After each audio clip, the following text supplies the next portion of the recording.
जिस एम्बुलेंस को ज़िंदगी की आखिरी उम्मीद माना जाता है, अगर वही बीच रास्ते में हार मान जाए तो फिर भरोसा किस पर किया जाए।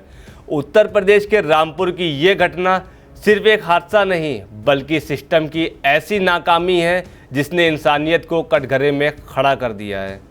एक घायल युवक जो हर सांस के लिए मशीन पर निर्भर था, उसे अस्पताल तक पहुंचाने का वादा किया गया, लेकिन रास्ते में पहले ऑक्सीजन खत्म हो गई, फिर एम्बुलेंस का ईंधन और आखिरकार उसकी सांसें भी थम गईं। अब सवाल ये है कि क्या ये सिर्फ लापरवाही है या किसी की जान के साथ किया गया सीधा खिलवाड़। नमस्कार, आप देख रहे हैं आई इंडिया और मैं हूं मुत्तलिब सिद्दीकी। दरअसल यूपी के रामपुर में एक युवक ट्रैक्टर की चपेट में आने से गंभीर रूप से घायल हो गया था, जिसके बाद उसे इलाज के लिए अस्पताल ले जाया गया। प्राथमिक इलाज के बाद चिकित्सकों ने उसे बेहतर उपचार के लिए मुरादाबाद रेफ़र किया, लेकिन दुख की बात यह है कि रास्ते में एम्बुलेंस में लगी ऑक्सीजन ख़त्म हो गई और पेट्रोल भी समाप्त हो गया। इस कारण एम्बुलेंस बीच रास्ते रुक गई और काफ़ी समय बर्बाद हुआ। इसी देरी के कारण घायल युवक की हालत और ख़राब हुई और उसकी मौत हो गई। यह घटना न केवल एक व्यक्ति की मौत का कारण बनी बल्कि ये स्वास्थ्य व्यवस्था के गहरे संकट को भी उजागर करती है।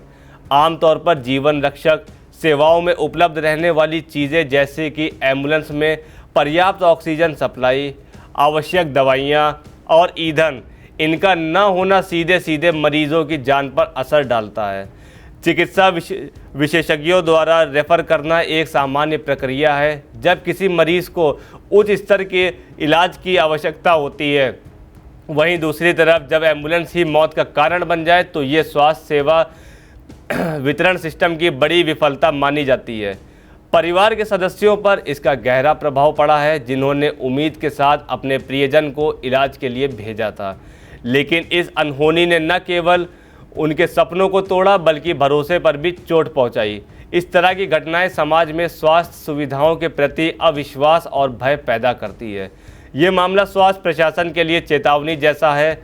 एम्बुलेंस सेवा को जीवन रक्षक माना जाता है, लेकिन जब वह आवश्यक उपकरण और ईंधन जैसी मूलभूत चीज़ें ही उपलब्ध नहीं कराती तो ये सीधे प्रणाली की लचर कार्य प्रणाली को इंगित करता है। सरकार और स्वास्थ्य विभाग को चाहिए कि वे एम्बुलेंस सेवाओं के संचालन, प्रबंधन और नियमित निरीक्षण के लिए कड़े मानक तय करें। प्रत्येक एम्बुलेंस में पर्याप्त ऑक्सीजन सिलेंडर, फुल ईंधन, आवश्यक चिकित्सा उपकरण और प्रशिक्षित कर्मचारी होना अनिवार्य होना चाहिए।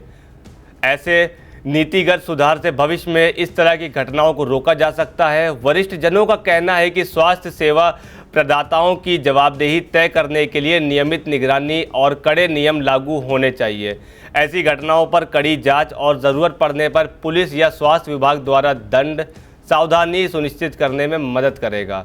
आम जनता को ये जानकारी होनी चाहिए कि गंभीर हाई ऑक्सीजन सपोर्ट वाले मरीजों के लिए उपलब्ध सेवाओं की जांच और पुष्टि पहले ही कर ली जाए, ताकि यात्रा के दौरान किसी अप्रत्याशित स्थिति का सामना न करना पड़े। ये दुर्भाग्यपूर्ण हादसा केवल एक व्यक्तिगत दर्द नहीं है बल्कि ये स्वास्थ्य प्रणाली की लापरवाही, प्राथमिक चिकित्सा सेवा के अभाव पर निगरानी की कमी का परिणाम है।